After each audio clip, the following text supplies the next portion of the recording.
Assalamualaikum warahmatullahi wabarakatuh. Saya Nadia Sakila Hamid, NIM 2206050020006 dari kelas A, Program Studi Ilmu Administrasi Negara, Fakultas Ilmu Sosial dan Hukum, Universitas Negeri Makassar. Di video kali ini saya akan menjelaskan teori mengenai kelompok sosial. Kelompok sosial merupakan gejala yang sangat penting dalam kehidupan manusia, karena sebagian besar kegiatan manusia berlangsung di dalamnya. Sejak dilahirkan hingga sekarang, kita senantiasa menjadi anggota bermacam-macam kelompok. Di samping menjadi anggota keluarga, kita juga menjadi warga salah satu umat beragama, suku bangsa, atau kelompok etnik tertentu. Sejak dilahirkan, manusia sudah mempunyai dua hasrat atau kepentingan pokok bagi kehidupannya. Yang pertama yaitu keinginan untuk menjadi satu dengan manusia lain di sekelilingnya. Yang kedua ada keinginan untuk menjadi satu dengan lingkungan alamnya. Keterkaitan dan ketergantungan antara manusia satu dengan manusia yang lain mendorong manusia untuk membentuk kelompok masyarakat yang disebut kelompok sosial atau social group. Dari definisi para ahli, dapat disimpulkan bahwa kelompok sosial adalah kumpulan individu yang memiliki hubungan dan saling berinteraksi sehingga mengakibatkan tumbuhnya rasa kebersamaan dan rasa memiliki. Selanjutnya ada syarat dan ciri kelompok sosial. Robert K. Merton menyebutkan 3 kriteria suatu kelompok. Yang pertama yaitu memiliki pola interaksi. Yang kedua, pihak yang berinteraksi mendefinisikan dirinya sebagai anggota kelompok. Yang ketiga, pihak yang berinteraksi didefinisikan oleh orang lain sebagai anggota kelompok. Klasifikasi tipe-tipe kelompok sosial menurut Durkheim. Yang pertama adalah kelompok sosial yang didasarkan pada solidaritas mekanik. Sistem mata pencarian merupakan ciri dari masyarakat yang masih sederhana dan belum mengenal pembagian kerja. Yang diutamakan adalah persamaan perilaku dan sikap. Seluruhan warga masyarakat diikat oleh kesadaran kolektif, yaitu kesadaran bersama. Kedua, ada kelompok sosial yang didasarkan pada solidaritas organik, merupakan bentuk solidaritas yang telah mengenal pembagian kerja. Bentuk solidaritas ini bersifat mengikat, sehingga unsur-unsur di dalam masyarakat tersebut saling bergantung. Karena adanya kesaling tergantungan ini, ketiadaan salah satu unsur akan mengakibatkan gangguan pada kelangsungan hidup bermasyarakat. Menurut Kinloch, hubungan antar kelompok memiliki beberapa kriteria. Yang pertama ada kriteria fisiologis, didasarkan pada persamaan jenis kelamin, usia, dan ras. Yang kedua ada kriteria kebudayaan, diikat oleh persamaan budaya seperti kelompok etnik, suku bangsa, ataupun persamaan agama. Yang ketiga ada kriteria ekonomi, dibedakan antara mereka yang memiliki kekuasaan ekonomi dan yang tidak. Keempat ada kriteria perilaku, didasarkan pada cacat fisik, cacat mental, dan penyimpangan terhadap aturan masyarakat. Dalam hubungan antar kelompok, terdapat 4 dimensi juga. Yang pertama ada dimensi sejarah, diarahkan pada masalah tumbuh dan berkembangnya hubungan antar kelompok. Hal tersebut terkait dengan timbulnya stratifikasi etnik, stratifikasi jenis kelamin, dan stratifikasi usia. Kedua ada dimensi sikap, timbulnya prasangka atau stereotip. Yang ketiga ada dimensi institusi, dapat berupa institusi politik dan ekonomi. Dan yang terakhir ada dimensi gerakan sosial, baik diprakasai oleh pihak yang menginginkan perubahan maupun oleh mereka yang ingin mempertahankan keadaan yang sudah ada. Selanjutnya ada pola hubungan antar kelompok. Yang pertama ada akulturasi, terjadi ketika kebudayaan kedua kelompok ras yang bertemu mulai berbaur. Yang kedua ada dominasi, terjadi bila suatu kelompok ras menguasai kelompok lain. Kornblum menyatakan bahwa terdapat 4 macam kemungkinan proses yang dapat terjadi dalam suatu hubungan antar kelompok.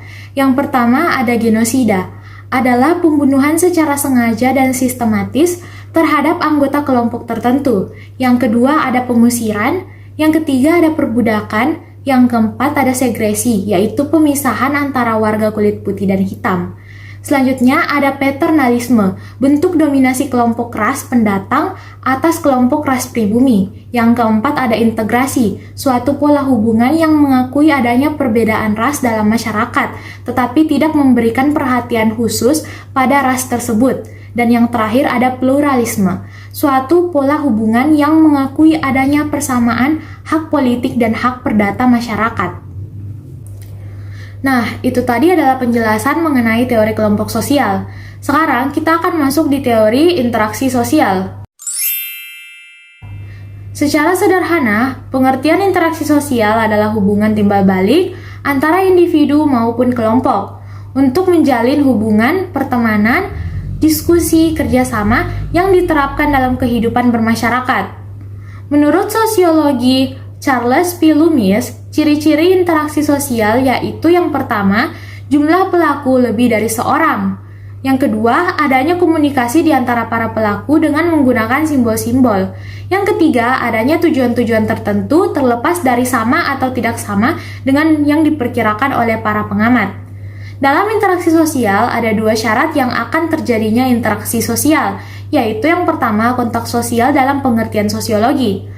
Kontak sosial tidak hanya interaksi melalui tatap muka saja, namun adapun melakukan kontak tanpa bertemu langsung, seperti informasi melalui radio, telepon, bahkan surat elektronik. Ini merupakan interaksi sosial yang sudah berkembang di kemajuan zaman.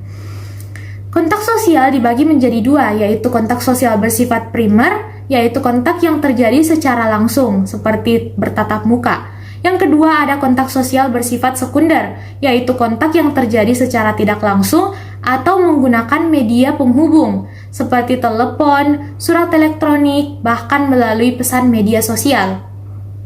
Yang kedua ada komunikasi dalam interaksi sosial.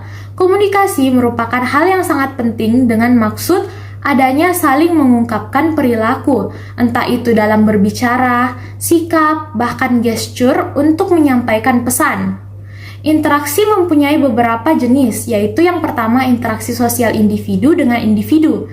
Interaksi sosial individu merupakan pertemuan antara seseorang dengan individu lain yang bertujuan untuk memberikan aksi atau respon untuk menjadi teman dan mengarah ke arah bekerja sama. Itu jika reaksinya positif. Namun jika reaksinya negatif, kemungkinan akan muncul konflik atau pertentangan. Kedua, ada interaksi sosial individu dengan kelompok. Interaksi sosial individu dengan kelompok pada salah satu bahkan kelompok yang lebih besar biasanya terdiri lebih dari 3 orang yang dimana akan memberikan informasi, entah itu promosi bahkan seminar. Biasanya interaksi sosial ini disampaikan oleh beberapa orang, yang kemudian informasi yang disampaikan akan didengarkan oleh banyak orang atau kelompok. Yang ketiga ada interaksi kelompok dengan kelompok. Interaksi kelompok dengan kelompok merupakan pertemuan antara dua kelompok atau lebih dengan kelompok yang berbeda untuk mengkomunikasikan hal yang berkaitan namun sifatnya bukan hal pribadi namun untuk kepentingan kelompok itu sendiri. Namun, untuk berkomunikasi antar kelompok terkadang menghadapi pro dan kontra. Harus lebih berhati-hati karena setiap pendapat seseorang bisa saja menyerang kelompok lainnya. Selanjutnya ada pola interaksi sosial. Pola interaksi sosial memiliki ciri-ciri. Yang pertama yaitu berdasarkan kedudukan sosial dan peranannya.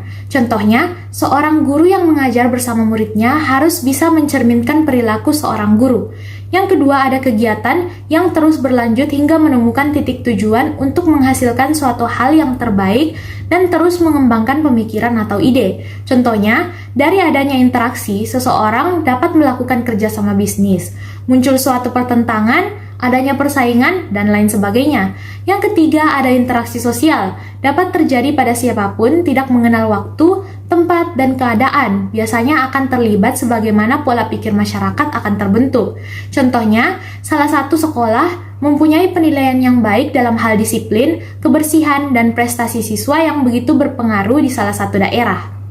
Berikutnya ada faktor-faktor terbentuknya interaksi sosial. Yang pertama adalah imitasi. Imitasi adalah seseorang atau lebih yang meniru seseorang dalam hal gaya, sikap, perilaku, hingga penampilan yang terlihat menyerupai fisik seseorang. Biasanya, faktor interaksi sosial ini dapat terjadi pada individu yang ngefans dengan salah satu idolanya. Seseorang yang ngefans dengan idolanya biasanya akan berusaha untuk memakai pakaian dengan model yang sama. Tidak hanya itu, seorang fans terkadang mengikuti model rambut yang sama dengan idolanya. Yang kedua ada sugesti. Sugesti merupakan seseorang yang terpengaruh karena adanya suatu dorongan yang diberikan oleh orang lain dengan beberapa cara tertentu yang dimana seseorang tersebut akan melaksanakan dengan apa yang disugestikan, terkadang tanpa berpikir rasional. Faktor ini dapat kita lihat ketika ada seorang anak yang diberi nasihat oleh orang tuanya. Yang ketiga ada simpati. Simpati adalah bagaimana kita memperlihatkan sikap akan rasa tertarik pada seseorang akan suatu hal atau sikap yang menarik pada dirinya, seperti penampilan, pola pikirnya, bahkan kebijaksanaannya, dengan menerapkan nilai-nilai yang dianut oleh orang yang menaruh simpati. Dengan adanya faktor ini, maka seseorang akan tergerak hatinya untuk membantu orang lain. Apabila semakin banyak orang yang dapat dibantu, maka kehidupan bermasyarakat akan menjadi lebih harmonis dan interaksi sosial pun akan tetap bisa terus terjaga dengan baik. Yang keempat ada identifikasi. Identifikasi merupakan suatu pemberian tanda atau ciri khas sehingga sebenarnya ini berkaitan dengan imitasi seseorang dengan keinginan yang sama atau identik, bahkan serupa dengan orang lain yang ditiru, hingga menghilangkan jati dirinya sendiri. Hal seperti ini sebaiknya segera dihindari karena kehilangan jati diri bisa membuat seseorang lupa kelebihan dan kekurangan yang dimiliki oleh dirinya. Yang kelima ada empati. Empati merupakan merasakan sesuatu yang dialami oleh orang lain, baik itu kebahagiaan maupun kesedihan. Contoh dari empati yaitu ketika seseorang siswa masuk ke PTN yang diharapkan, orang tua bahkan temannya akan ikut merasakan kebahagiaannya.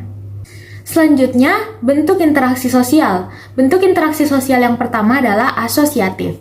Bentuk interaksi sosial asosiatif adalah interaksi sosial yang positif untuk mengarah kebaikan akan kerjasama dan menciptakan sesuatu antara seseorang dengan yang lain untuk mencapai tujuan yang positif. Namun, interaksi sosial asosiatif ini terbagi lagi menjadi 5. Yang pertama yaitu kerjasama. Suatu pekerjaan yang dikerjakan oleh sekelompok individu atau saling membantu yang bertujuan mewujudkan kegiatan yang positif. Dalam kehidupan selalu memerlukan bantuan orang lain, namun tetap dalam batas wajar. Contohnya seperti gotong royong antar tetangga. Yang kedua ada akomodasi. Akomodasi merupakan penyesuaian diri seseorang bahkan kelompok manusia yang sebelumnya saling bertentangan. Supaya mengatasi ketegangan dengan antara pihak yang bertentangan, dibutuhkanlah akomodasi. Yang ketiga ada toleransi. Toleransi adalah sikap saling menghargai dan menghormati dalam masyarakat baik individu maupun berkelompok. Dalam hal ini seperti saling tolong-menolong antar sesama tanpa memandang suku, agama, ras maupun antar golongan. Yang keempat ada akulturasi. Akulturasi adalah penerimaan segala unsur-unsur baru di masa kini menjadi suatu kebudayaan baru tanpa menghilangkan ciri khas atau yang berkaitan dengan unsur lama. Yang kelima ada asimilasi. Asimilasi merupakan percampuran suatu budaya dengan menghilangkan ciri khas kebudayaan aslinya, lalu membentuk kebudayaan baru dan menetapkan dalam keseharian. Bentuk interaksi sosial yang kedua yaitu interaksi sosial disosiatif. Disosiatif merupakan interaksi sosial yang mengarah kepada konflik serta perpecahan dalam individu maupun kelompok. Biasanya, disosiatif akan mengarah ke hal negatif. Contoh yang pertama yaitu persaingan atau kompetisi. Kompetisi merupakan interaksi sosial untuk saling bersaing secara individu maupun kelompok. Biasanya akan mencari keuntungan di bidang-bidang tertentu tanpa menggunakan ancaman kekerasan. Yang kedua ada kontravensi. Kontravensi adalah upaya seseorang untuk menentang suatu perkara secara tersembunyi supaya tidak terjadi perselisihan. Adapun biasanya seseorang akan bersikap ragu, tidak pasti, penyangkalan bahkan penolakan dengan tidak mengungkapkan secara terbuka. Ini disebabkan karena perbedaan pendirian di kalangan-kalangan tertentu. Yang ketiga ada pertentangan. Konflik adalah sebuah pertentangan atau bisa dikatakan lanjutan dari kontravensi yang sifatnya terbuka yang biasanya akan menyebabkan pertikaian. Penyebabnya, adanya perbedaan argumentasi yang membuat rasa marah hingga benci dan dapat menimbulkan untuk saling menyerang bahkan melukai seseorang dan kelompok. Nah, itu tadi penjelasan saya mengenai kelompok sosial dan interaksi sosial. Jika ada kesalahan kata, mohon dimaafkan. Assalamualaikum warahmatullahi wabarakatuh.